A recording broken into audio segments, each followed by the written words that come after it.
Hi there.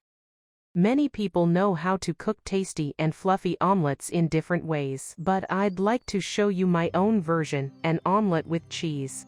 First, I take 6 fresh eggs. Usually, you can measure their weight and add the same amount of milk, but today I'm going to try something new, just as an experiment. My eggs are absolutely fantastic. The recipe is really simple, and the result is very delicious. I mix the eggs with milk, add some cheese, and chop a bit of green onion. Then I need half a teaspoon of salt and half a teaspoon of Provence herbs. The eggs don't need to be whisked, just lightly stirred for about 30 seconds.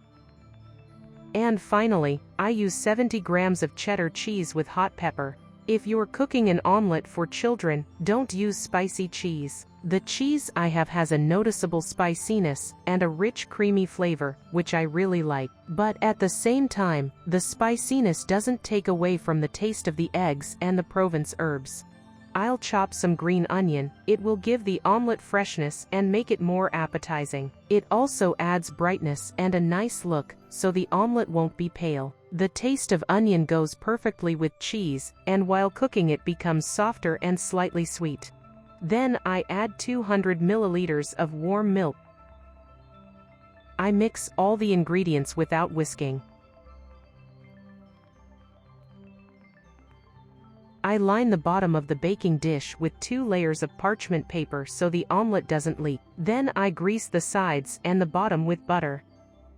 You can bake it in any form that is convenient for you. I put mine in the oven for 30 minutes at 180 degrees Celsius. I won't wait for the omelet to cool, because I really want to see what it looks like inside. After baking, the omelet always settles a little. That's normal, it's just a temperature shock.